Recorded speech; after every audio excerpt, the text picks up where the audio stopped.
vocês, deixou também no WhatsApp.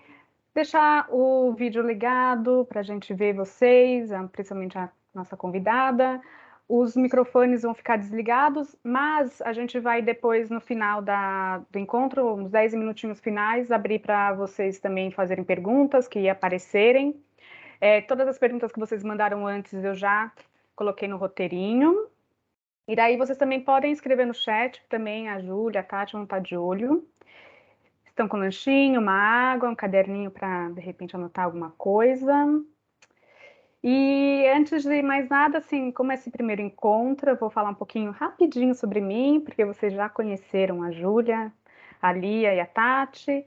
Eu sou Maria Letícia, eu estudei moda com a dona Júlia na faculdade, e uma linda amizade se tornou. Eu tive um pouco, comecinho só de assistente de fotografia, de eventos, mas eu fiquei mesmo na indústria têxtil por 13 anos. Fui seduzida pelo CLT na época e eu fiquei bem na parte de estamparia. Então, eu fiz coleção de estampa, atendi clientes de vários lugares, enfim, pesquisas e resolver problemas de máquina, foi tudo isso dentro da indústria. Hoje eu estou em outra empresa, estou no WGSN, mais com a parte de imagens. Mas meu grosso de experiência mesmo é indústria e estamparia. Quem sabe eu também posso passar depois mais informações disso para vocês. E eu já participei de alguns projetinhos menores, participações menores de projetos do Lab Moda, da Ecotesse, e esse acho que é a maior ligação que a gente está tendo, né? O maior projeto. Então, eu vou conduzir esses encontros online, fazendo os convidados de várias áreas que a gente consegue, bem para a gente ter essa inspiração na área de moda e conhecer mais a cadeia produtiva e ver mais áreas que vocês possam se reconhecer, se identificar. Esse encontro online ele faz parte do projeto do Lab Moda Mais, que é uma formação em moda sustentável e empregabilidade para jovens. E esse projeto é realizado pelo Ecotesse, que é uma ONG que já tem 16 anos de atuação na moda sustentável e desenvolve vários projetos que contribuem para a construção de uma cadeia de moda mais limpa, mais ética e mais inclusiva. Essa edição, né, tem o apoio da PVA Foundation, e além das aulas presenciais com vocês aos sábados, então a gente vai ter esse ciclo de encontros online. Então, sobre a Marina, que é a nossa convidada do primeiro encontro, a gente vai então ver ela, que é jornalista, diretora-presidente do Modifica, organização de mídia e pesquisa que atua por uma justiça socioambiental, climática, por meio da perspectiva ecofeminista. Também é colunista da Elle, mestranda em Ciências Sociais pela PUC São Paulo, onde pesquisa mais sobre justiça climática, ecofeminismo e neoliberalismo. Mas vamos lá começar a conhecer mesmo ela, né? Chega de introduções. Marina, com você. Se você tiver alguma coisa para você falar, se a gente já começa perguntando. Não, acho que eu vou só agradecer todo mundo e pedir um minuto, porque eu vou trocar o app. Eu estou no Safari, mas eu vou abrir o aplicativo, porque eu não consigo ver as pessoas. Eu só consigo ver 3 pessoas, isso me dá um pouco de agonia. E aí, se eu abro no Teams, ele vai certo, então eu só vou fazer. Porque eu só estou vendo ali a Júlia, o Fernando e eu. E tem mais um monte de gente, né? Temos, a gente está com quantos? Mais de 20? Tem mais 28. de 20. Peraí, eu acho que no Teams eu consigo, no programa, mesmo que eu tenha instalado ele aqui, eu consigo ver todo mundo. Eu vou entrar com aquele link só um minutinho, daí eu já entro. Não tem problema. Quem sabe faz o mesmo. Ai, gente, só eu agora aqui no caramba.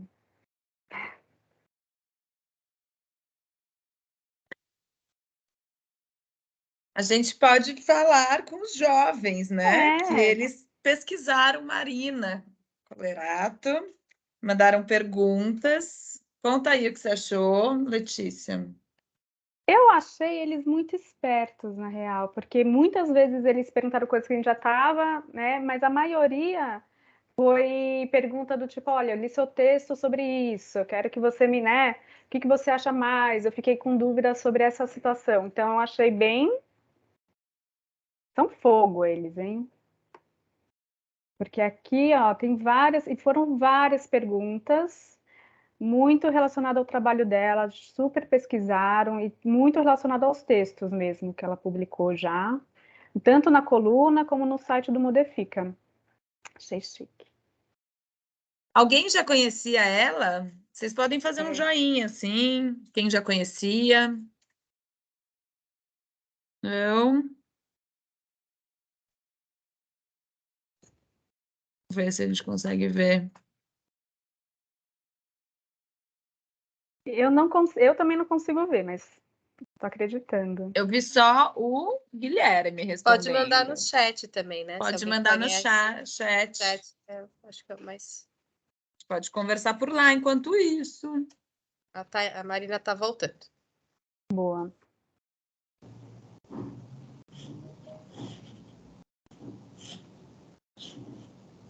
Ah, agora deu. Vocês estão me ouvindo? Sim. Total. Tá bom. Ótimo. Agora sim eu consigo ver. Que curioso, no negócio não vê, só aparece as bolinhas. Bom, gente, mais uma vez, obrigada, enfim, mas a gente pode começar também, até porque eu não vou ficar falando muito, a não ser que, né, que vocês perguntem, enfim, acho que esse é o X da questão. Não, tem bastante pergunta. Então, se você quiser, a gente já começa. Bora, vamos para elas.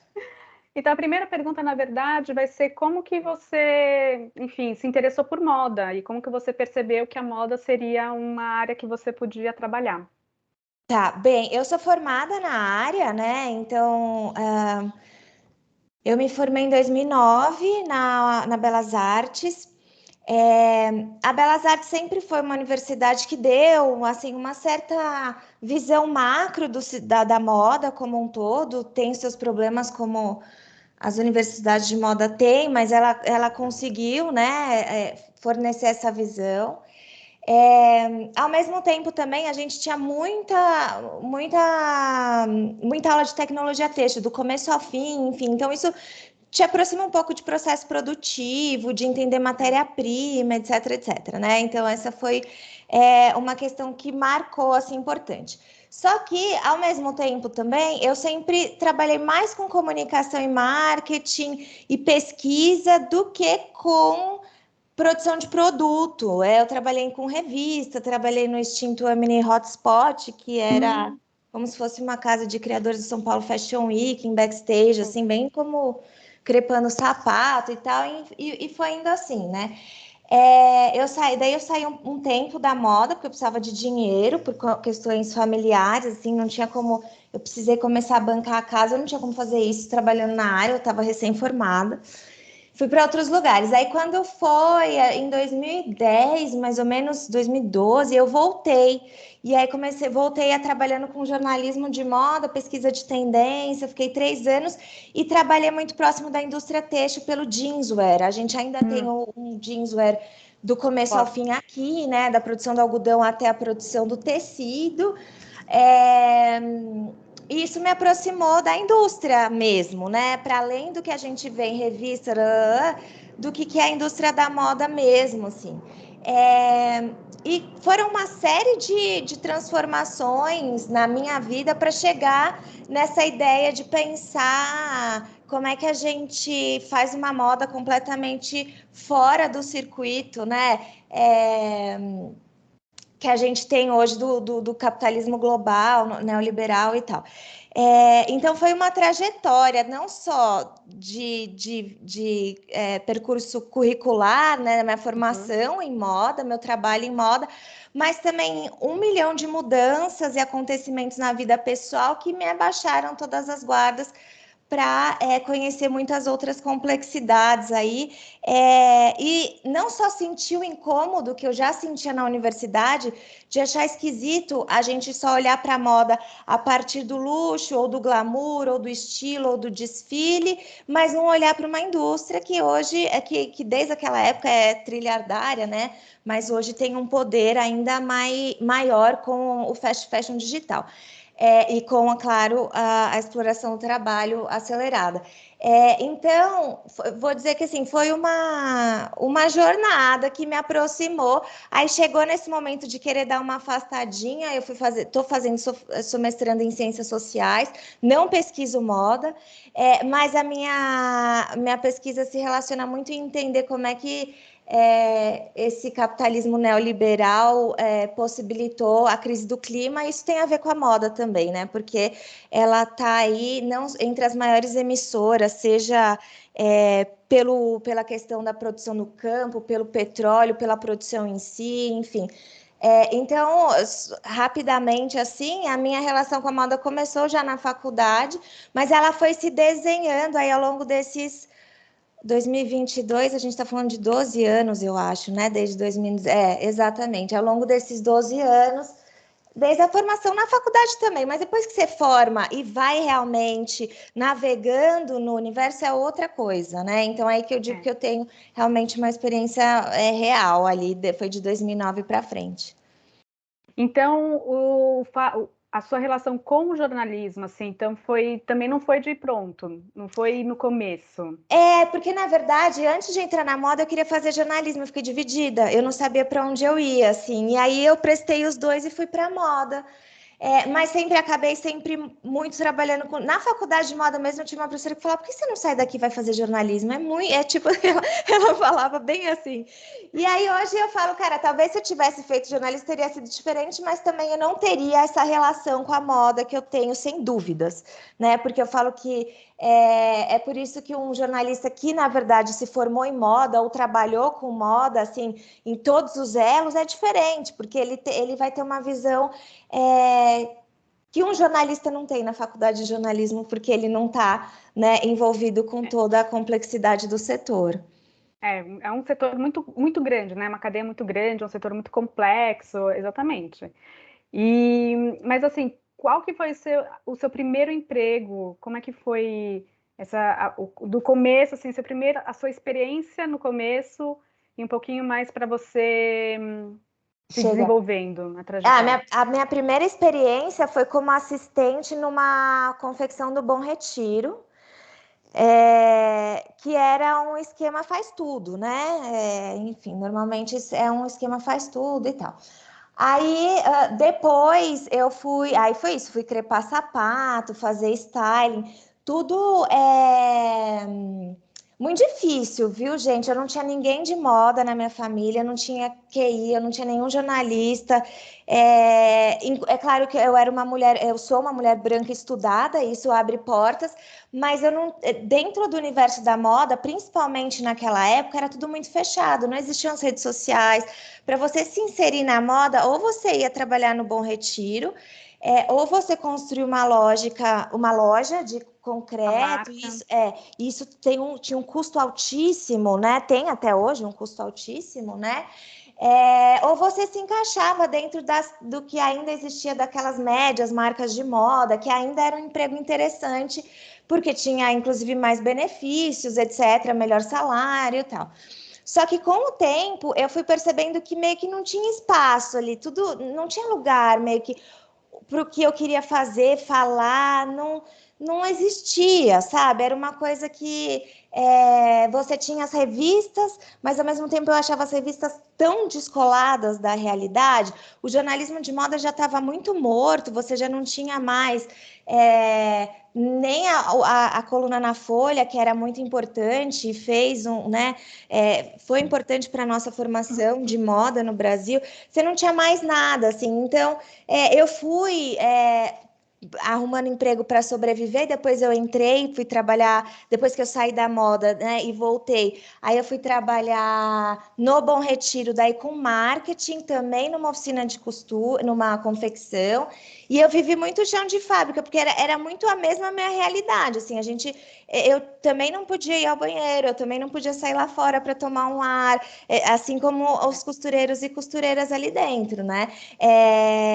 Era completamente insalubre em vários sentidos, embora não era um trabalho que a gente diria análogo à escravidão, mas sem dúvidas era um trabalho insalubre, e você via toda a dinâmica do Bom Retiro e do Brás é dessa forma, né? E aí eu fiquei um tempo lá, era confecção atacado, vendia atacado.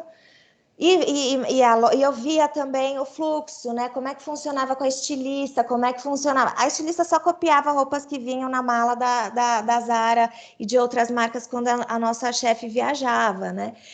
Então, eu falei, cara, isso aqui não tem lugar, como é que a gente... Não faz sentido.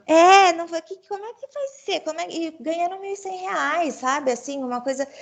Eu falei, gente, como é que vai ser isso aqui? Não tem espaço. Aí eu saí, fiquei 3 meses desempregada e, nossa, foi a deusa que abriu a porta perto de onde eu trabalhava, esse lugar que chama Guia Jeanswear, eles existem até hoje e são focados na pesquisa de tendência e comunicação para o jeanswear. E aí eu fui, tive oportunidade, no Guia eu fazia tanto croquis, quanto também cobria pesquisa de tendência. Exatamente. Eu fazia croquis de acordo com as pesquisas de tendência. Aí fiquei 3 anos lá. Em 2014 eu abri o Modifica, 2015 eu saí de lá. Então foi assim essa jornada na moda. Eu trabalhei de várias outras coisas, mas na moda, para conseguir voltar para a moda, né, eu precisei trabalhar de outras coisas.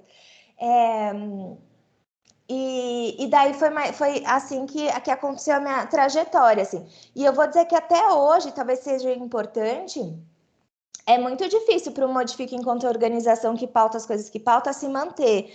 Não é simples, é um trabalho árduo, assim, acho que em certa medida a gente compartilha com as marcas de moda a dificuldade de sobreviver. A gente, enquanto veículo de jornalismo que pauta a moda também, entende a dificuldade tanto do jornalismo de moda sério sobreviver, quanto do jornalismo como um todo, que é mais combativo, mainstream. Opa! Caiu aqui, mais combativo, mais mainstream, sobreviver também. Então a gente parece, é claro que chega uma hora, né? As coisas vão se encaixando, mas não, eu nunca vi a moda como uma área simples, sobretudo para a maior parte das pessoas que chegam sem dinheiro, sem QI, né? Quem indica, sem uma família que está no ramo, enfim, sem nada disso. Porque muitas vezes precisa, né, desse começo, realmente, os salários são mais baixos, aí você meio que se banca com se você tem uma família, né, é uma ajuda que acontece. Mas aí você falou, em 2014 você teve, então, você abriu o Modifica, e como é que foi esse projeto? Porque as perguntas dos alunos também vieram dos 3 projetos, do Modifica, e daí depois a sua relação com a Ellie, e depois o livro, né, que você tem o Clube do Livro. Ah, sim, tá. Também teve esse... Tá. Pois é, o Modifica começou em 2014. Olha só, a ideia inicial, gente, era para ele ser um e-commerce de novos designers, ou não novos designers, mas designers independentes, etc, etc, e que tivesse uma preocupação com a produção, né? Sem regras, sem nada, mas qual a preocupação com essa produção? Essa era a ideia lá em 2014. A gente ainda não tinha nem muita coisa de multimarcas no geral, sabe? Mas eu não tinha dinheiro nenhum para fazer nada disso. E aí eu falei, bem, vamos começar então como um site de moda, de notícia, de comportamento de consumo, falando sobre isso, que em algum momento, né, a gente consegue então fazer essa transição, essa inauguração. Fui muito atrás de entender como é que funcionava, por exemplo, um esquema como a Farfetch, de entender essas coisas todas, tal. Até que foi indo, o tempo foi passando, e aí o Modifica foi ficando cada vez mais jornalismo, e mais que o que a gente chama desse jornalismo mais hard, assim, que é o jornalismo mesmo, que não é focado para comportamento de consumo, ou que as revistas chamam de serviços, que é oferecer algumas dicas de produtos, de tendência, etc. Então, ele foi indo, né, para entender a produção de moda, para entender os impactos ambientais das fibras, para ir lançando luz a essa rede produtiva. Na época, é bom lembrar que, acho que se eu não me engano, o Fashion Revolution começou no mesmo ano, em 2014, então a gente ainda estava... É claro que já tinha gente, a Chiara Gadaleta fazendo isso, e que ela está até hoje, né? Existiam várias pessoas fazendo isso. Mas na amplitude que tomou, hoje, às vezes a gente pode achar que sempre foi assim, não era uma coisa muito pequena mesmo, você conversar sobre isso, debater isso, e pensar, nossa, e-commerces multimarcas que tenham isso, nossa, isso era completamente ainda não, né? E aí, com o tempo, a gente foi se distanciando, então, e se aprofundando nas pautas, se aprofundando na temática. Você tem um movimento nessa época de olhar muito para as questões de trabalho, então a gente olhava também muito para as questões ambientais, ou trabalho e ambientais articuladas, como a gente faz até hoje. Aí, é claro que é um amadurecimento, né? O Modifica é uma organização muito pequena, assim, só para vocês terem noção. Sou eu. Hoje a gente é uma organização sem fins lucrativos, então uma organização no terceiro setor, eu sou diretora-presidente no estatuto, mas eu sou 1 milhão de coisas dentro da organização, né? Isso não muda. 1001, né, utilidades. 1001 utilidades. O Alan, que ele foi quem me ajudou lá no início a pensar nome junto, a fazer identidade visual, e ficou comigo, a gente está junto até hoje, ele cuida de toda a parte de design e tecnologia, porque essa é uma parte que ele sempre pegou, ele é o mais responsável, né? A gente tem a Vitória, que é uma designer, e a Ju, que é uma jornalista, isso interno. A Ju está com a gente há 5 anos. Então, eu falo que é um processo nosso também de amadurecimento enquanto pessoa, enquanto jornalista, enquanto profissional, enquanto pessoa de moda, enquanto ser humano, daí, no meu caso, enquanto mulher militante da esquerda, anticapitalista, socialista. Então, você vai, né, criando um repertório que vai influenciando no como você toma as decisões para a organização. Então, ele foi indo para esse lugar, até que a gente entendeu que esse seria o lugar, que a gente não seria financiado por publicidade como nunca fomos, assim, a gente fez pouquíssima publi, escolhidas assim, e aceitas também com muito sacrifício, porque era coisa que, tipo, a gente precisava do dinheiro para pagar a conta e comprar comida para comer, sabe? Então, mas ao mesmo tempo, assim, isso também foi muito bom, porque quando a gente nunca teve rabo preso, nunca teve nenhum tipo de problema não pode falar, porque isso é uma coisa de revista, não pode falar porque ele é anunciante, patrocina, etc. Eu já vi gente, tipo, falando assim, olha, sua entrevista aqui na revista foi muito boa, mas eles não deixaram eu compartilhar nas redes sociais por causa das coisas que você fala e por causa dos nossos anunciantes. Então, esse cerceamento, né, que a gente sempre tentou fugir dele, mas e daí, como é que você banca, né? E aí a gente foi entendendo que tinha algumas vias, fundos, filantropia, financiamento por parte dos leitores, enfim. E então fomos também indo cada vez mais longe nesse jornalismo que deixou de ser focado só na rede produtiva da moda e passou a ser um jornalismo ambiental e climático com um olhar também direcionado para essa rede produtiva em específico. Porque ele acaba sendo, né, a gente sempre imagina o jornalismo de moda como uma coisa muito relacionada à tendência, tipo, a próxima cor da estação, né? Você sempre está muito vinculado a uma coisa de consumo, até, enfim, a ideia de que você está ensinando o consumidor o que ele tem que comprar, enquanto vocês estão indo para né, partiram para uma ideia diferente, que é entender e aprofundar, né? Isso é muito importante você falou, Maria Letícia, porque é justamente sobre isso. Assim, a gente deixou aquela ideia de que a gente vai ensinar a pessoa para comprar e começa a falar, cara, vamos lançar a luz e trazer informação para as pessoas tirarem suas conclusões e se articularem em relação a essas pautas, sabe? Porque tem 1 milhão de formas de articulação, por mais difícil que pareça o momento que a gente está vivendo, as articulações na vida real, né, e políticas, não necessariamente só dentro da institucional, mas fora também, elas existem. Eu acho que foi exatamente o nosso pulo do gato, sabe? Sair desse lugar, e por isso também cada vez mais uma maior aproximação com a academia, com pesquisas como o relatório Fios da Moda, por exemplo, para a gente fornecer, junto com outras organizações que também estão fazendo, informações e dados e para as pessoas tirarem as conclusões quando elas somam com outras informações e dados, sabe? E também conseguirem, eu falo que assim, os dados eles são impalpáveis, mas eles nos dão noção da totalidade, né? E aí você consegue atuar de forma muito mais assertiva quando você tem dados assertivos sobre o tema, né? Tem base, né? Você tem como provar. Exato. E daí você falou assim, você teve alguma dificuldade, mas e daí você conseguiu o convite da Ellen, né? E daí isso, o convite da Ellen, gente, foi... O Modifica começou em 2014. Quando que a Ellen... Foi quando a Ellen voltou, né? Foi em 2000... Porque ela parou, né? Depois ela voltou só no digital. Se eu não me engano, acho que foi em 2018 ou 2019. Acho que foi 2019, que foi logo antes da pandemia. Eu lembro até hoje. Eles estavam com um espaço, inclusive eles não têm mais. Então é isso, foi uma jornada. Nossa, eu particularmente, porque eu escrevia muito mais do que eu escrevo hoje. Hoje a gente cuida muito mais da burocracia, infelizmente. Mas eu me sentia falando sozinha muitas vezes, né? Porque é uma jornada aí para você se ouvir, ser reconhecido e as pessoas te darem credibilidade. E, de certa forma, hoje eu olho para o lado e vejo como as coisas explodem nas redes sociais. Eu falo que na trajetória é muito importante, de fato, para você dar credibilidade e voz para alguém no sentido midiático da coisa. Porque, né, a experiência de vida, a vivência, se a gente consegue... absorver ela bem, ela vira maturidade, isso faz diferença nas nossas conclusões do nosso trabalho, né?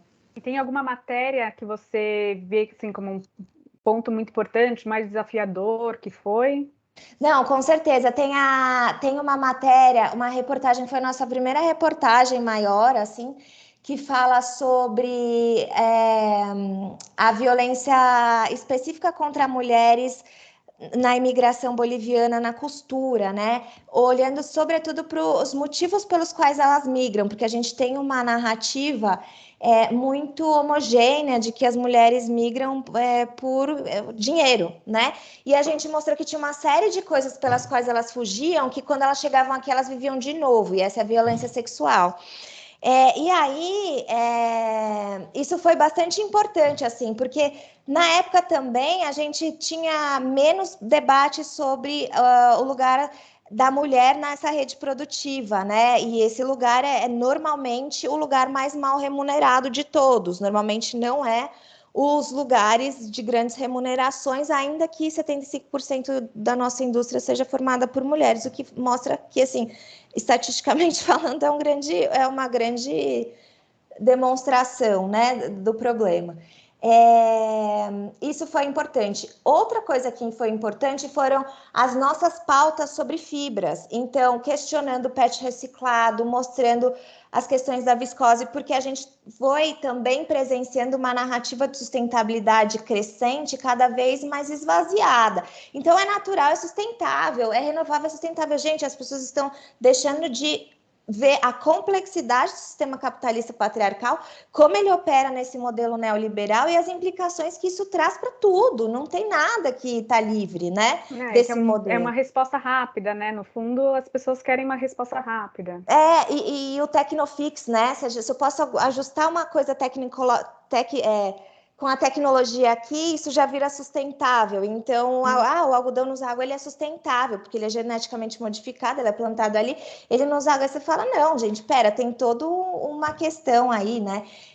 E isso foi importante, assim, foi assim que a gente foi construindo, durante esses 5, 6 anos, a possibilidade de fazer uma captação de recursos para produzir o relatório Os Fios da Moda, porque o relatório ele estava engavetado por 2 anos, a gente conversou com várias pessoas, fui na GV antes, tive uma conversa muito legal lá, mas eu fiquei 2 anos sem dinheiro para fazer, não, a gente não tinha como colocar, e aí abriu um edital global, eu apliquei e a gente conseguiu, né? A gente pegou porque tinha também uma trajetória já olhando para isso e vendo ali, né? Essa necessidade. Então, essas pautas também foram bem marcantes. E, por último, que daí explica a nossa aproximação um pouco mais, clima, Amazônia, mulheres, as nossas pautas ecofeministas, né? Que a gente, lá em 2016, começou olhando, né? Como a gente olhava para a rede produtiva da moda por meio de uma perspectiva de raça, de classe, de sexo, de localização no mapa do mundo, né? Porque a gente está falando também da divisão internacional do trabalho, etc, etc. Essa perspectiva ecofeminista era muito clara nas coisas que a gente fazia, porque, na verdade, por mais que, né, eu edito as pautas, a gente vai dando um contorno, né, vai olhando. Eu falo, gente, a gente olha muito para onde estão os gaps, onde ninguém está olhando, o que as pessoas não estão fazendo, o que elas não estão falando, ou o que está sendo esvaziado para ser cooptado, né, como é que isso tem funcionado.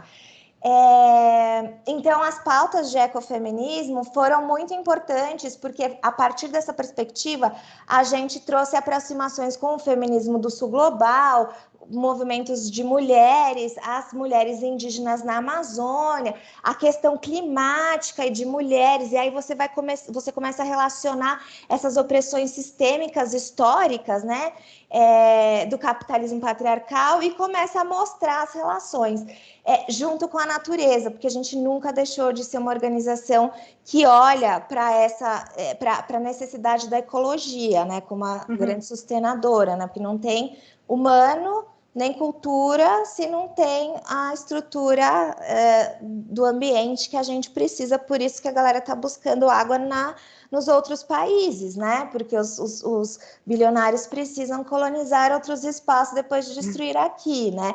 Então, outros metais, né? Outros metais, exatamente. E até lugares mesmo de vida, né? Como é que você pode pensar em outros lugares, até mesmo para expandir a colonização, né?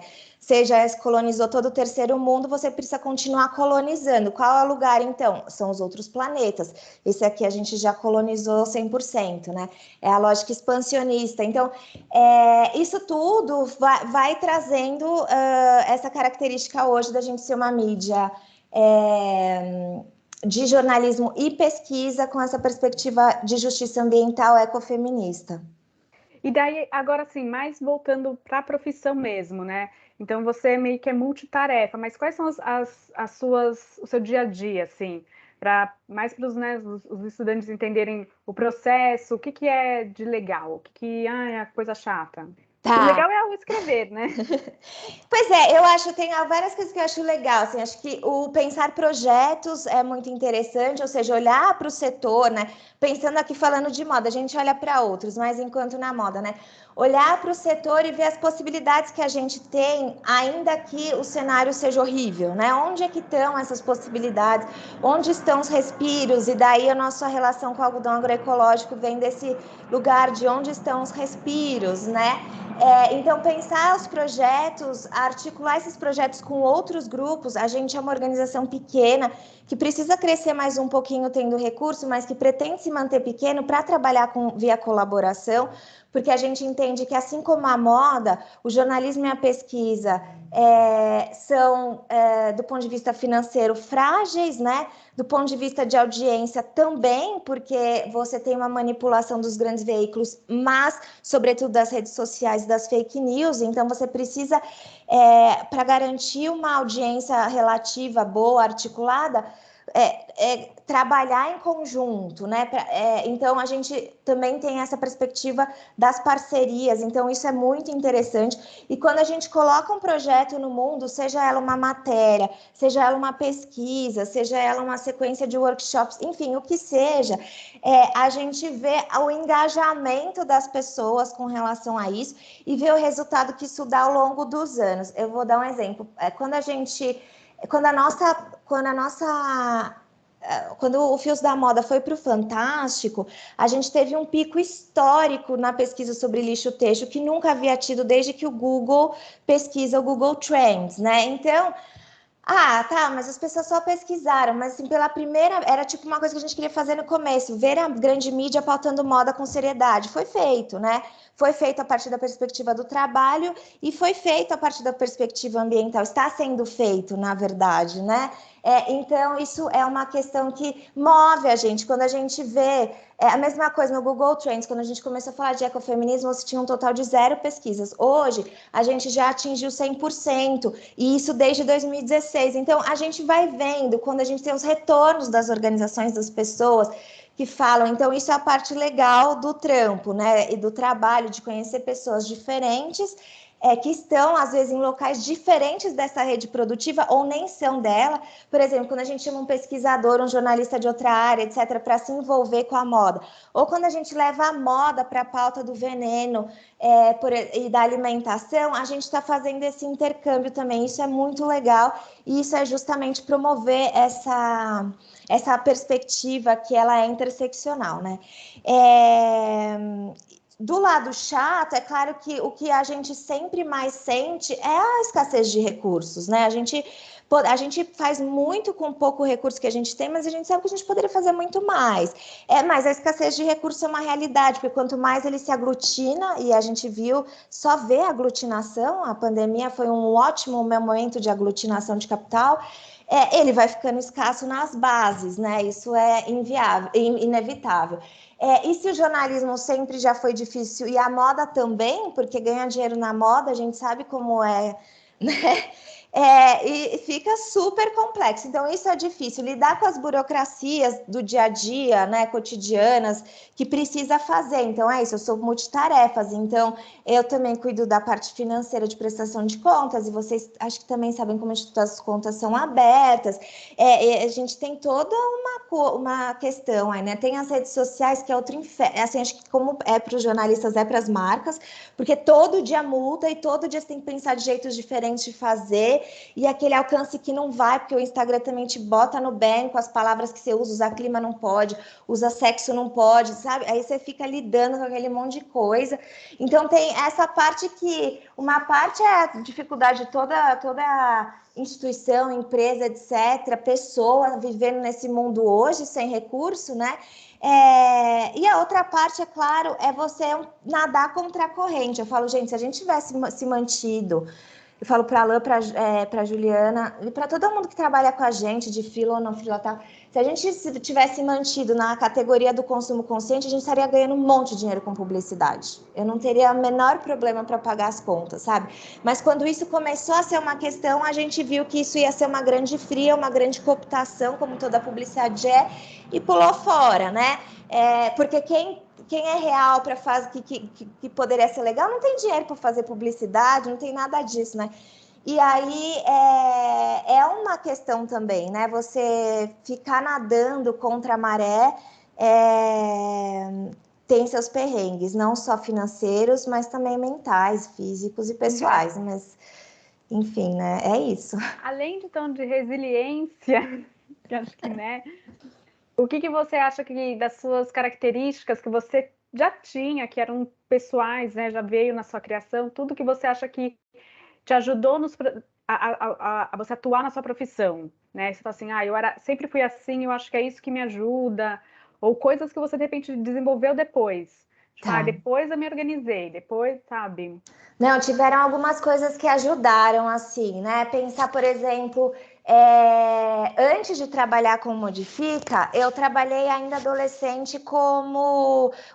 Ainda adolescente não, mas eu estava saindo do colégio, entrando na faculdade, fazendo o livro caixa, coisa pequena de administração, era simples, mas hoje eu vejo que é o que muitas marcas de moda não às vezes morrem por isso, que assim, o entrada de um lado no Excel e o saída de outro, né? Algo que é muito...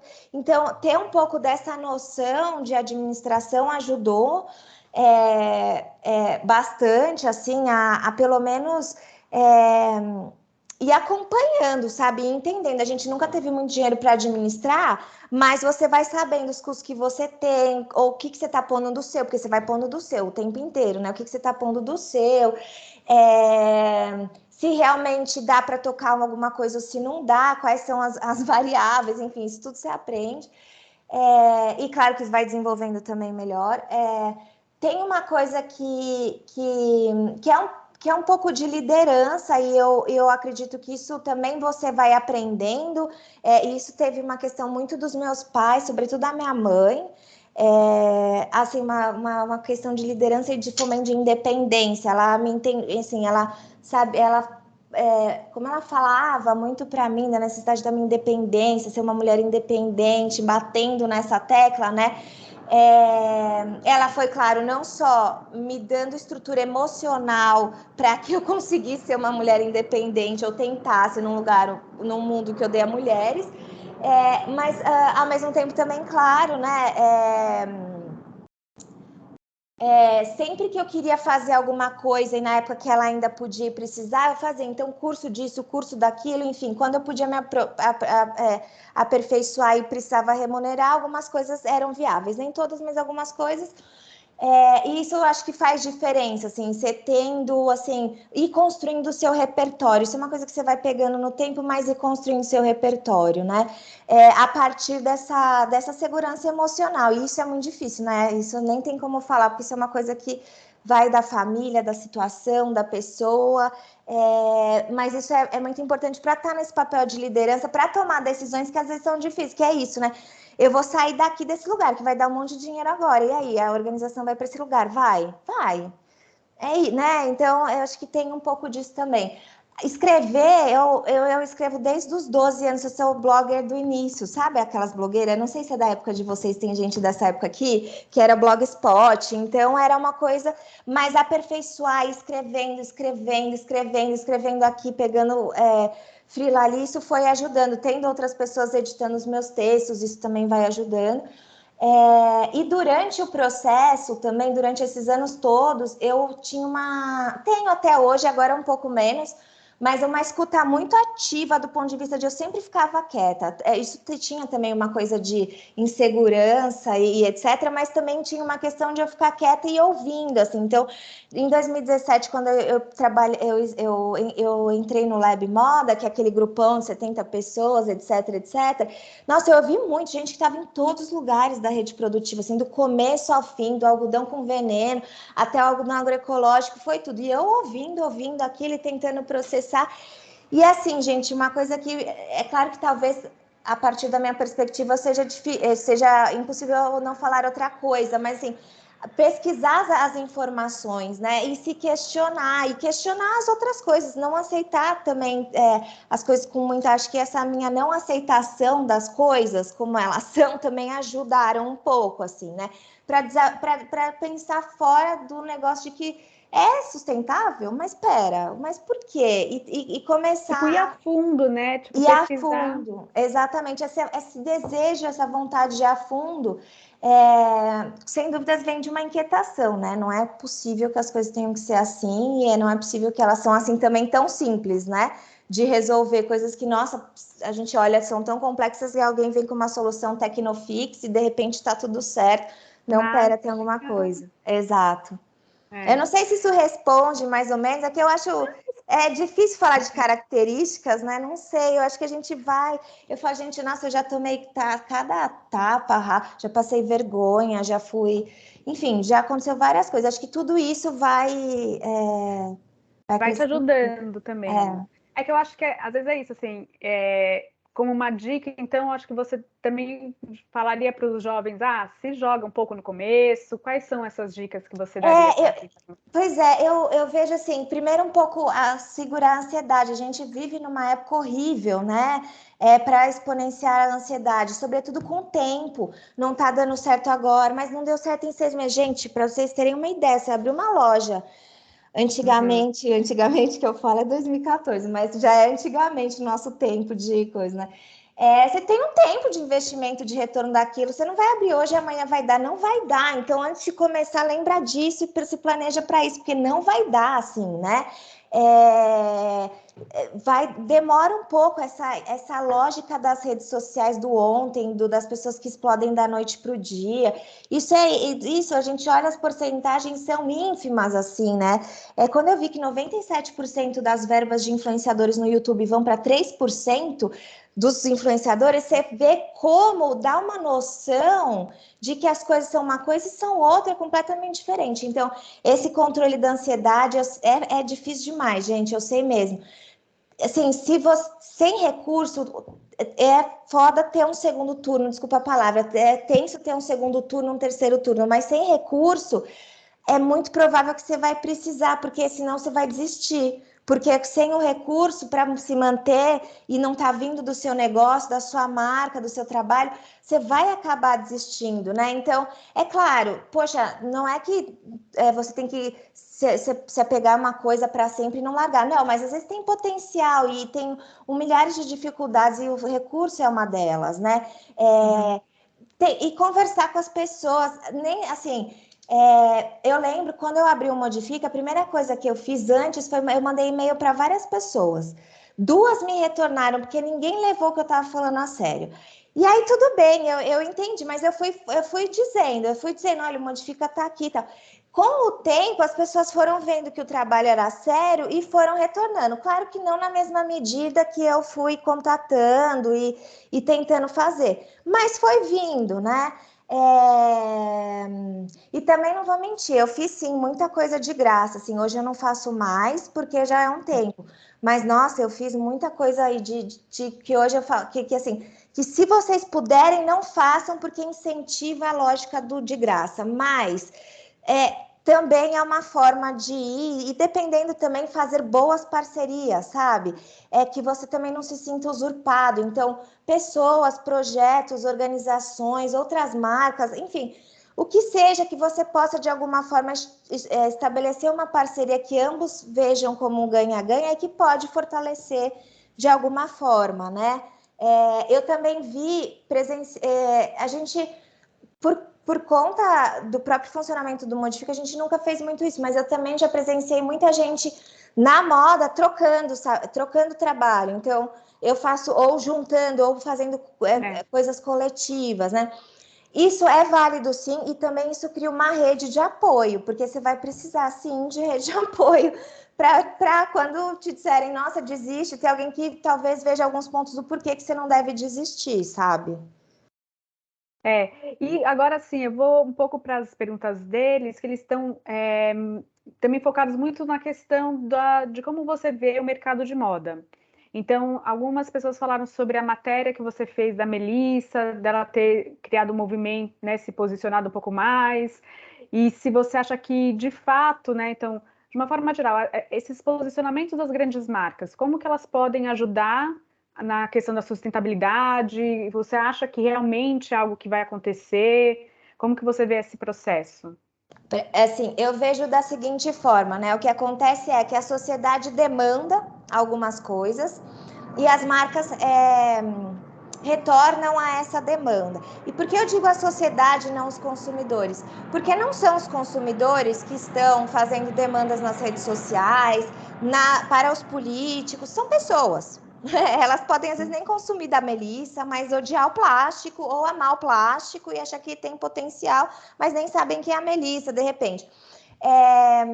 Então, eu vejo que é muito importante a gente ter alguns pontos, né? Primeiro, possibilidade de que as pessoas acessem informações mais variadas e mais aprofundadas. Se a gente consegue ir quebrando a centralização midiática, né, e as pessoas tendo um pouco mais de acesso a uma série diferentes de fontes de informação, isso facilita, elas chegam em notícias sobre trabalho escravo, etc, com mais facilidade. Porque, por exemplo, um grande veículo dificilmente vai mostrar a relação das marcas de moda com o couro, porque os grandes veículos são todos financiados pelo agronegócio. Então, você não vai ver isso, vai depender de uma mídia descentralizada que essa informação flua. Mas, ao mesmo tempo, também é claro que você precisa de espaços de articulação, né? Então, você tem a sociedade empurrando espaços de articulação coletivos, grupos, aquela coisa do consumidor lá, do IDEC, que vai pressionando a defesa do consumidor, etc, etc. E aí você tem as políticas públicas, né? E o que as marcas fazem a gente tem toda uma narrativa acontecendo aqui, e a gente tem algumas possibilidades, entre ela fazer algumas coisas e continuar ganhando dinheiro e funcionando. E o caso da Melissa é curioso, porque eram 11 anos de departamento de sustentabilidade na Melissa. Começou com um cara, e depois eles conseguiram crescer a duras penas. O cara me contou, ele falou, cara, não vou dizer que foi fácil, não foi. A duras penas a gente construiu isso aqui. Então eu vejo que as marcas não podem ter protagonismo na pauta, no sentido de levar informação, no sentido de ficar na mão delas, a autorregulamentação. Então eu me autorregulamento com um monte de selos que eu mesmo crio, e que no final você vê lá nas pesquisas que analisam isso, que não faz diferença nenhuma, porque as coisas continuam exatamente do jeito que elas estão, né? Então elas têm esse lugar de responder, sabe? Fazer de uma forma que, claro, seja legal, porque é o mínimo que tem que ser feito, né? E ao mesmo tempo responder à demanda. Mas eu não vejo sobremaneira que elas têm nenhum tipo de capacidade de transformação de larga escala, como a gente busca para a sustentabilidade, pois em última análise, elas teriam que mudar completamente seu modelo de negócio, e são pouquíssimas as empresas que estão dispostas a isso.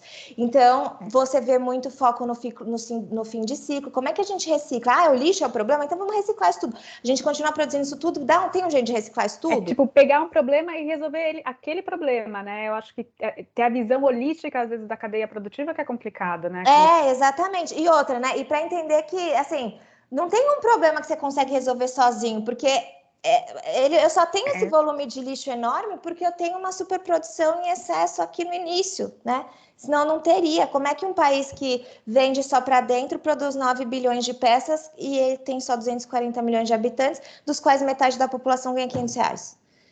Então, né, é um problema. E aí é claro, as marcas não vão endereçar isso, mas elas podem movimentar o debate quando elas fazem iniciativas em resposta ao que elas estão sendo cobradas. Mas a gente nunca isso, né? Ser curioso e sempre um pouco mais além, para não ser também comprado ou cooptado de uma forma muito fácil, assim, engolir, por exemplo, algodão cheio de agrotóxico que desmatou tudo como sustentável. Isso não faz sentido, né? Sentido.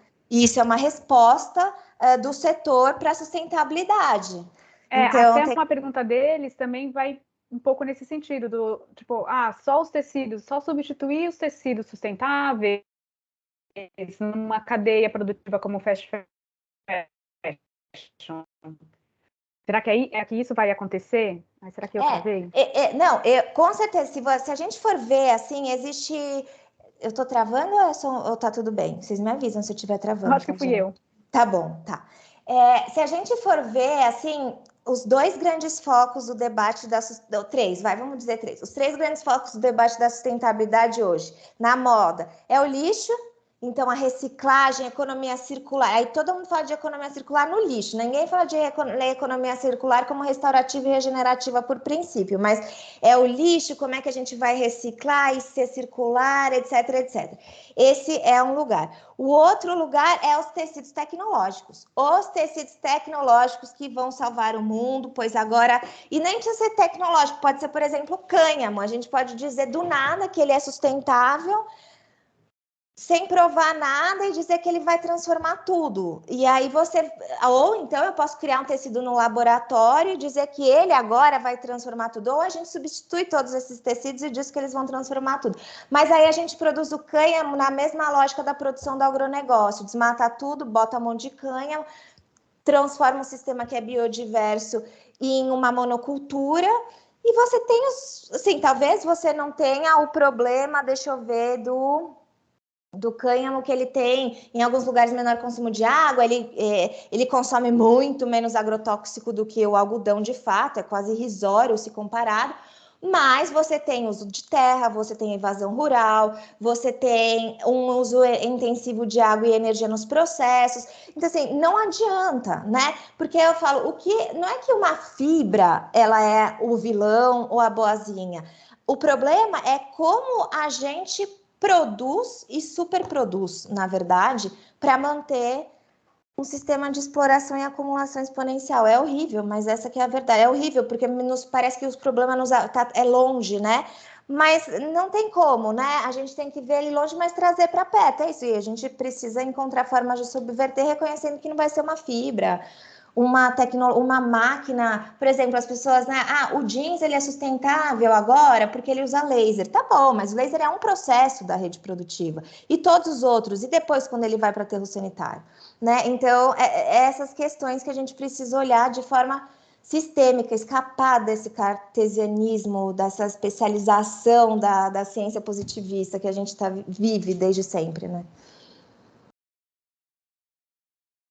Assim, a gente tem 5 minutos do nosso combinado, mas tudo bem a gente estender mais um pouquinho? Tudo, fica tranquila, eu tô sem nada depois, não tem problema.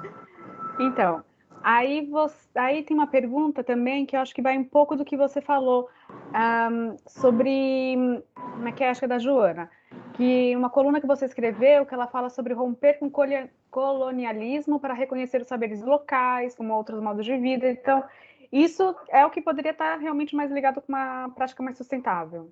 Exatamente, porque quando a gente também pensa, porque, por exemplo, eu tenho. Bom, quando a gente pensa clima, né, tem todo um negócio de tecnologia, usa carro que não emite, transforma todas as máquinas e brubbles, mas as máquinas, o carro, isso tudo vem de algum lugar, né? E vem de uma extração pesada do sul global. Então, a tecnologia verde, ela é colonial, e por isso que a narrativa de sustentabilidade, ela é colonial, porque ela precisa manter um esquema de exploração colonial das colônias, que a gente nunca deixou de ser na divisão internacional do trabalho. Isso acho que até se aprofundou com o neoliberalismo, né? Para os países da América Latina. Então, quando a gente pensa numa sustentabilidade a partir do Brasil, a partir da nossa história, a gente não está engolindo uma teoria que veio dos Estados Unidos, da Europa, etc, etc. A gente está olhando para essa teoria a partir da nossa realidade material, né? E a nossa realidade material no capitalismo global patriarcal é essa, que está dada na divisão internacional do trabalho. Então, se a gente engole isso, a gente continua a colônia de exportação para tecnologia verde no primeiro mundo, né? Ou, por exemplo, quando a gente fala sobre o algodão sustentável, ele vê as moléculas da indústria química vêm do norte global para cá, não pode usar na Europa, mas pode ser usado aqui. Eu posso produzir, eu ganho o dinheiro do agrotóxico, eu não posso usar aqui porque afeta a minha população local, mas eu posso vender tudo para o terceiro mundo que vai me produzir essas commodities e ainda vai ficar com ônus ambiental e social dessa produção no local. E a gente sabe que no Brasil quem mais sofre com isso são pessoas em contextos racializados, pessoas negras, indígenas e mulheres. Né? Mulheres que estão... Então, modifica todo esse mostrando sobre como as mulheres, especificamente enquanto grupo, e sobretudo mulheres negras e pobres, sofrem com essa questão. Né? Então, é o que a Larissa Bombardi chama de colonialismo molecular. Então, quando a gente olha para a sustentabilidade a partir de uma perspectiva não só para a sustentabilidade, né, mas para todas as narrativas que vêm do norte para o sul, a gente tem que fazer filtro. Eu estou em outros movimentos também, articulada, sobretudo em movimentos mais alinhados à esquerda, claro, e a gente tem um monte de narrativa que desce do norte para a gente, que aqui não faz sentido nenhum, que é motivo de despolitização e de colonização de corpos e territórios, né, de ambos. Então, eu chamo muita atenção para isso, tenho chamado muita atenção para isso, mas vale dizer que as ecofeministas desde os anos 70, lá com Vandana Shiva, estão fazendo isso também, mostrando como essa sustentabilidade verde, ela é um projeto colonial como muitos outros, e por meio da tecnologia e da ciência. Deixa eu só fazer uma interferência aqui, um pedido rapidinho, explicar um pouco essa questão de norte-sul, que às vezes pode ficar não clara para eles, quando você fala de sul global, sobre norte, o que significa um pouco isso, acho que pode ser interessante. Tá. Legal. A gente o norte e o sul global são termos, são definições geopolíticas, né? Então o norte são todos os países que a gente chama de países desenvolvidos ou países de primeiro mundo, enfim, né? E o sul global são os países que a gente chama de subdesenvolvido, em desenvolvimento, ou terceiro mundo, enfim. Quando a gente fala de divisão internacional do trabalho, é porque desde a colonização, porque desde antes da colonização a gente tem uma divisão sexual do trabalho e depois da colonização a gente tem uma divisão sexual do trabalho interna, mas uma divisão internacional do trabalho entre colônias, né, colonizadores e colonizados. Então, os colonizados fazem o trabalho dessa produção que é suja, que é mal remunerada, que é de exploração dos recursos e que é de empobrecimento da população, enquanto os países do norte detêm as altas tecnologias e os poderes de decidir via Fundo Mundial Internacional, ONU, FMI, né, Banco Mundial, enfim. Então, é isso que a gente está dizendo quando a gente fala Norte e Sul e divisão internacional do trabalho. Divisão sexual do trabalho, que eu também falo, é o lugar das mulheres no processo de produção e reprodução do capitalismo patriarcal, ou seja, o trabalho não remunerado, tanto de procriação quanto de produção dos corpos das mulheres, né? De produção dos corpos das mulheres, dos futuros mão de obra, da futura mão de obra capitalista.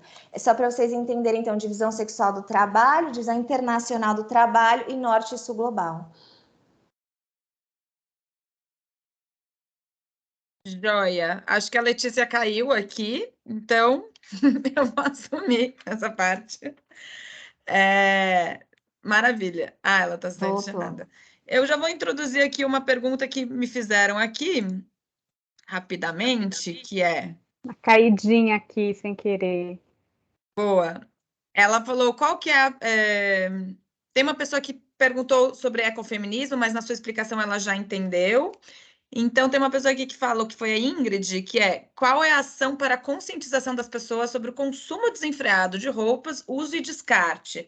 Tipo, ela quer entender o que seria a principal forma de atuar para essa conscientização, enfim. Assumi aqui, Letícia, enquanto você caiu, só. Pode voltar. Eu não sei se eu diria que tem... tem uma coisa que eu acho que é muito importante e talvez que é o mais difícil, que é aproximar as pessoas das consequências desse consumo desenfreado, das consequências práticas disso na vida delas. Então, por exemplo, eu normalmente... a gente tenta, nem sempre dá, porque é isso, você tem que ficar falando e repetindo a mesma coisa, né, o tempo todo e tentar diversas formas de fazer isso.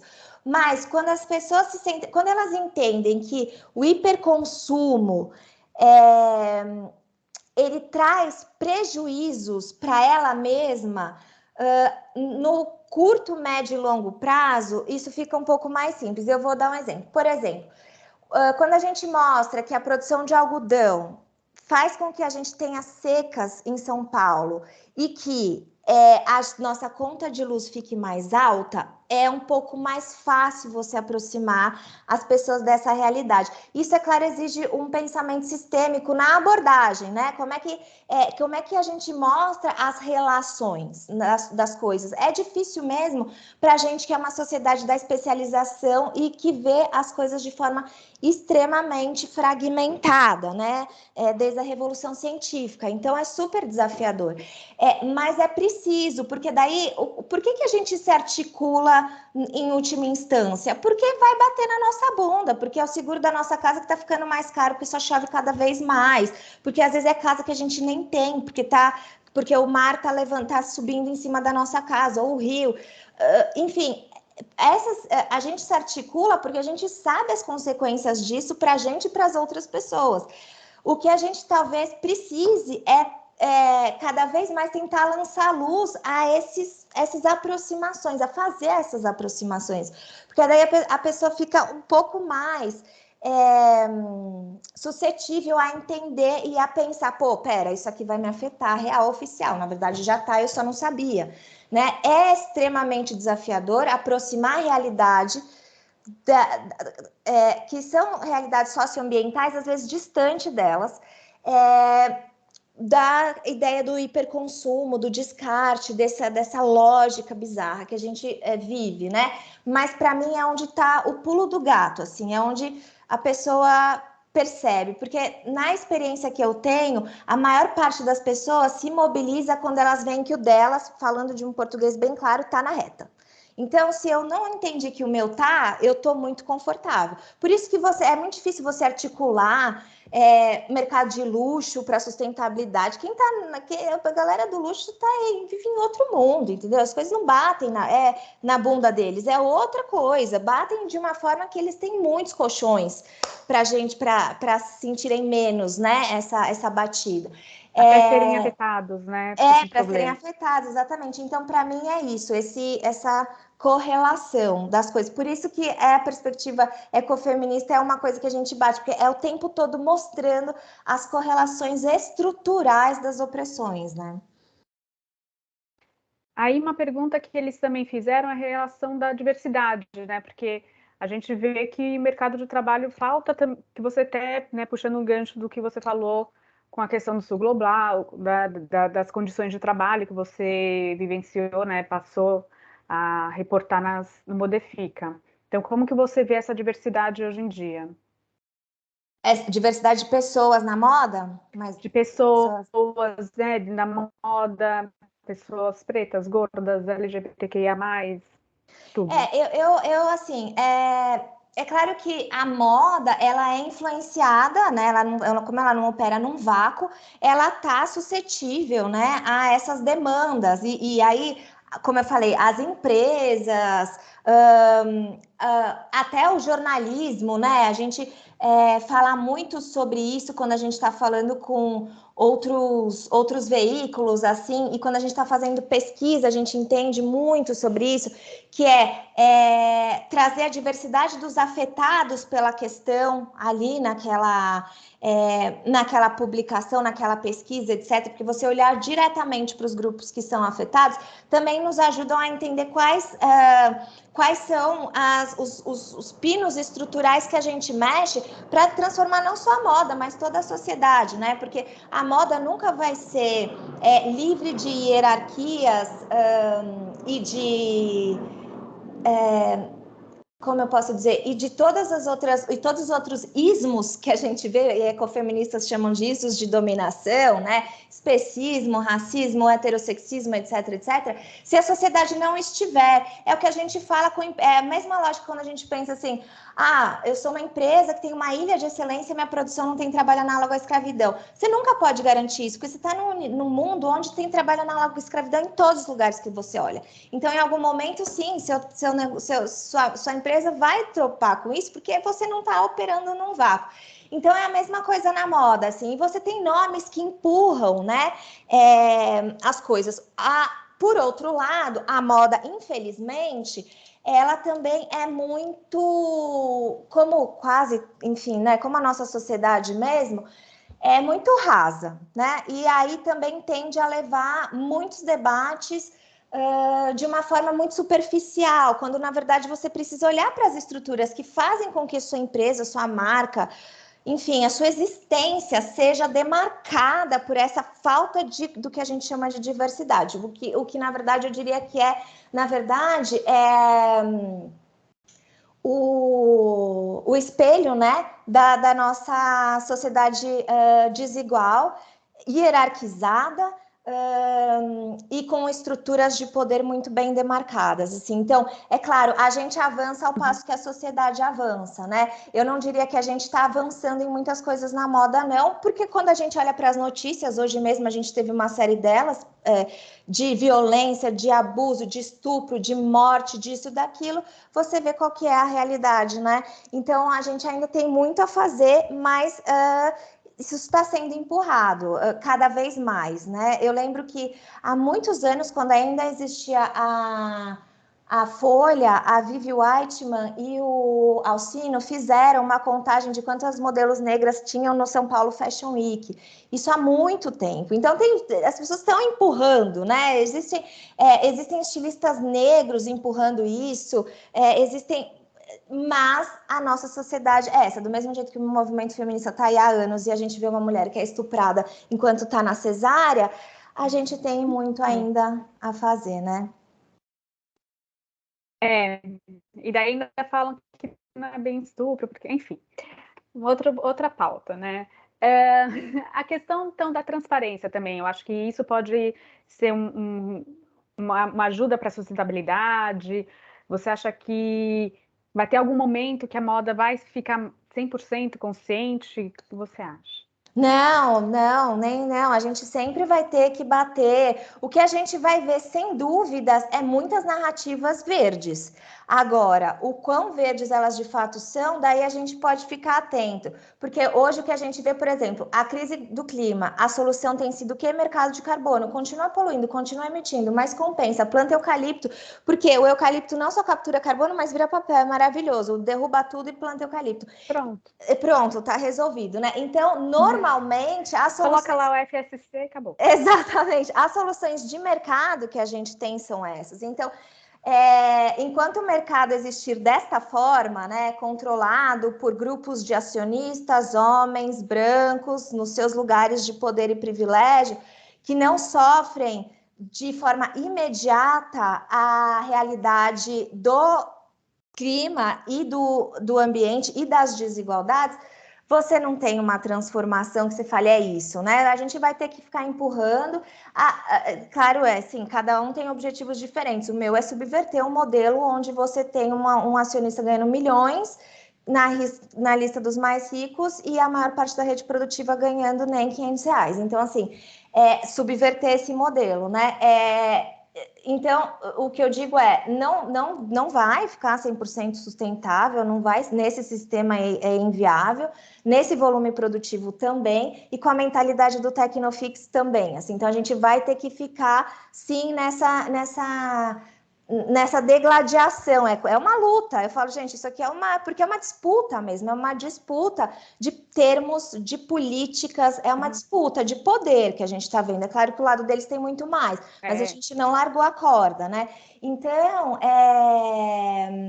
e é claro, e você tem pessoas lá dentro tentando, se articulando, etc, etc. Acho que não é que são sobre pessoas más, é um modelo que, infelizmente, possibilita e depende da exploração de determinados grupos e da natureza. Então, é muito difícil, né?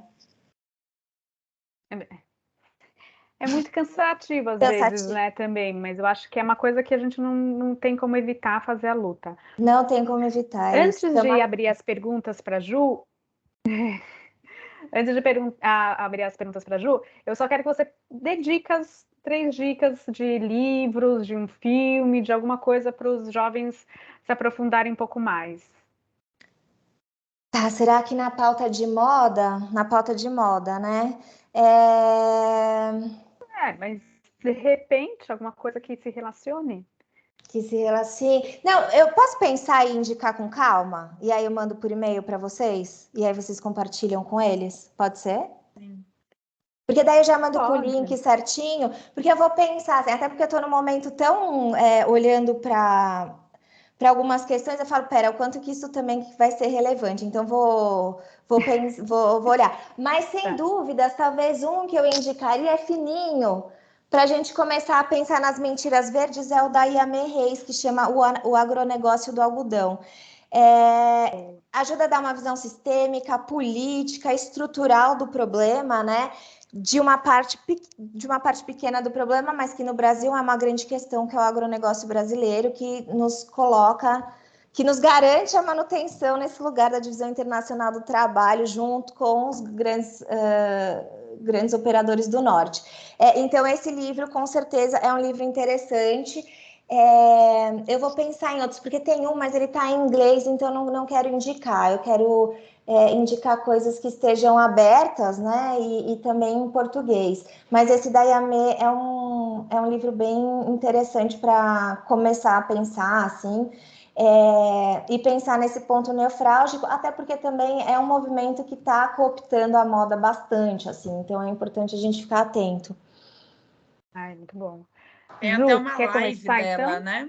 Tem, da Eu vi Yamei. essa live, que acho que também pode ser legal, assim, eles Sim, não, verem. tem muita coisa. Se vocês entrarem até pela hashtag Moda Sem Veneno, se vocês procurarem, vocês vão achar conteúdos. No perfil do Rio Ethical Fashion vai ter coisa também.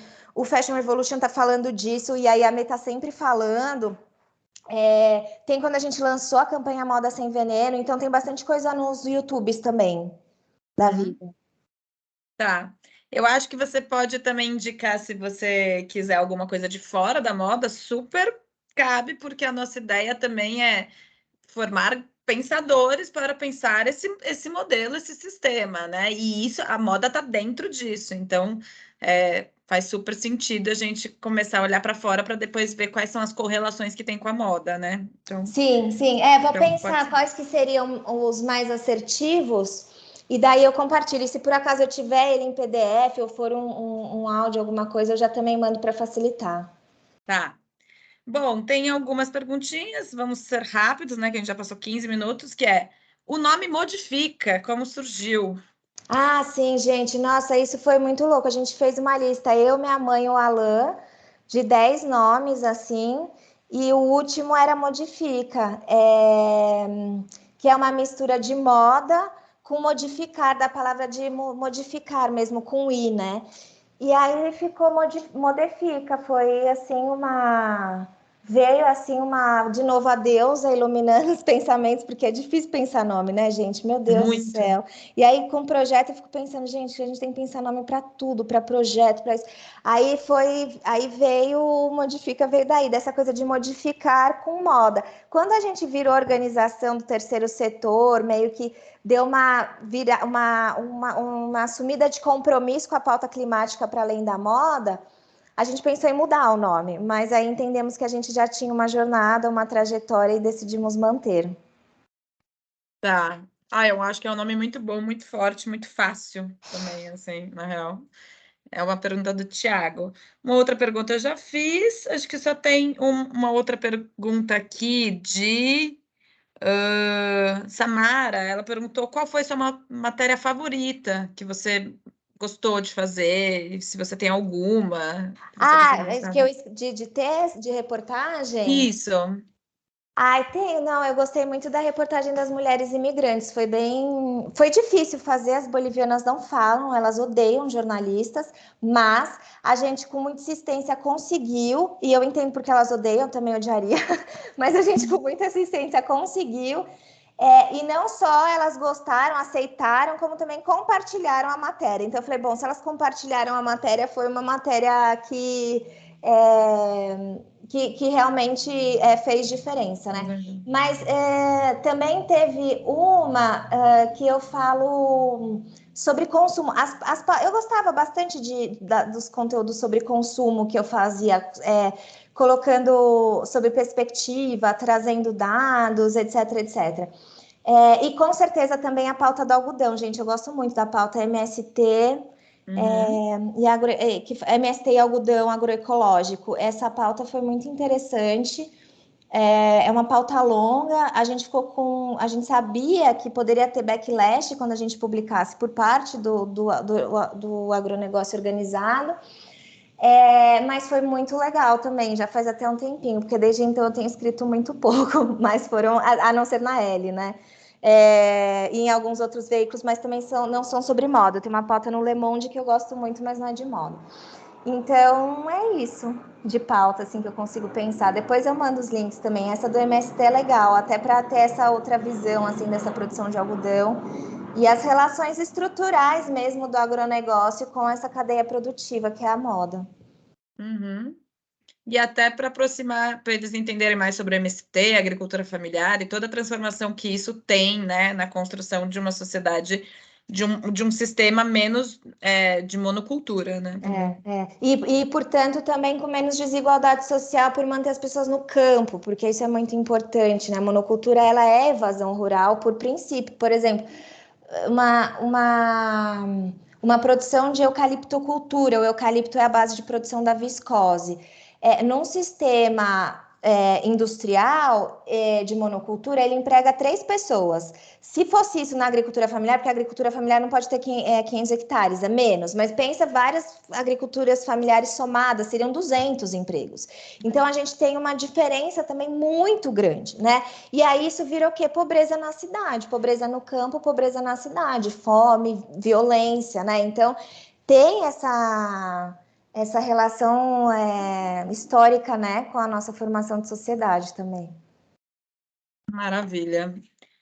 Última pergunta é da Jaque, que faz parte da nossa equipe. A Jaque cuida da parte mais de desenvolvimento humano, também com os jovens, e ela pergunta assim: perante um problema tão estruturado, como podemos começar a contribuir pela mudança agora? Então, dando uns exemplos de como os jovens desse projeto podem começar a ser congruentes com essa mudança. Assim, o que eles podem sair dessa conversa e falar, quero mudar?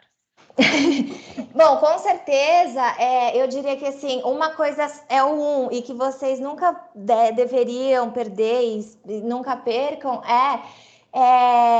esse questionamento incessante, sabe? Porque é o questionamento que traz as mudanças, porque se para a gente tá certo, tá ok o que estão dizendo, se a gente consome as narrativas de forma acrítica, às vezes a gente é enganado porque tem muita mudança que ela só acontece para fazer com que as coisas permaneçam do jeito que estão, né? Então, como é que a gente fica atento, né? É o tempo todo se mantendo curioso, questionando e indo atrás das informações e de fontes diversas e, sobretudo, para além das redes sociais, né? Acho que isso é uma coisa muito importante no nosso tempo hoje. Tentar, porque eu falo que é uma tentativa até o fim, né, de descolonizar a nossa mente, descolonizar, despatriarcalizar, desracializar a nossa mente, no sentido de que que a gente continue operando nesse sistema de forma sem pensar sobre ele, seja na nossa vida profissional, na moda, com uma marca, com um projeto, com alguma coisa, seja na nossa vida pessoal. Então, realmente, né, questionar e onde eu posso, pessoalmente, comigo mesma, mas também nas minhas ações e relações, e contra essa corrente que garante as coisas como elas estão, né? Então, falando de outra maneira, como é que a gente vai mantendo o nosso negócio, a nossa vida, a nossa existência, nadando contra essas correntes e contra essas tentativas de cooptação e etc, né? E começar a fazer, acho que a primeira coisa, às vezes as pessoas pensam muito, isso é normal, sobretudo mulheres, né? Nunca se sentem preparadas o suficiente, sempre precisa de mais um curso, sempre precisa de mais alguma coisa. Não, vai fazendo e vai fazendo o curso também quando der e vai indo, porque, por exemplo, é isso, de repente, assim... o fazer vai fazendo a própria praxis, né? Eu falo que é isso, né? Se a gente fica elaborando, é claro que tem que ter algum planejamento, alguma coisa, mas não ficar para sempre nele, né? E também entender que são várias ações, então a gente vai fazendo, não vamos dar conta de resolver isso em uma geração, até porque o capitalismo patriarcal, ele não ficou assim uma geração. De patriarcado a gente tem 5.000 anos, de colonização 500, né?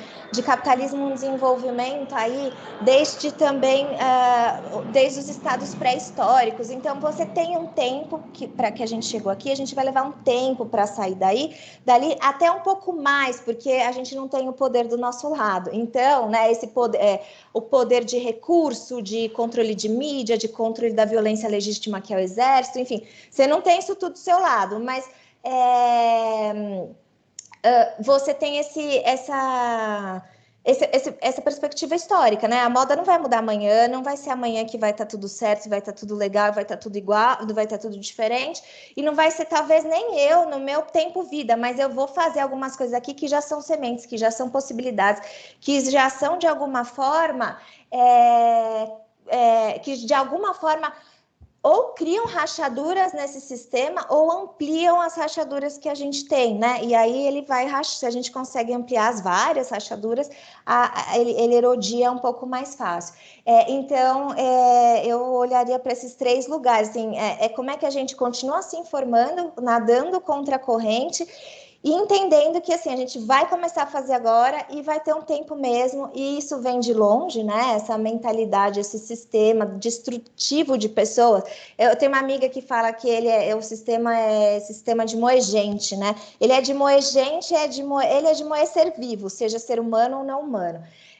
Esse sistema de moer a vida, né? Ele precisa se desestruturar, mas não vai ser da noite para o dia, e cada ação que a gente vai tomando com essa ideia da curiosidade, com essa noção de horizonte emancipador de combate às estruturas, né, e não a esses pequenos, né, a esses pequenos detalhes que faz parecer que é muita coisa, mas a estrutura está lá intacta. A galera continua cada vez ganhando mais dinheiro, as costureiras cada vez mais pobres, etc.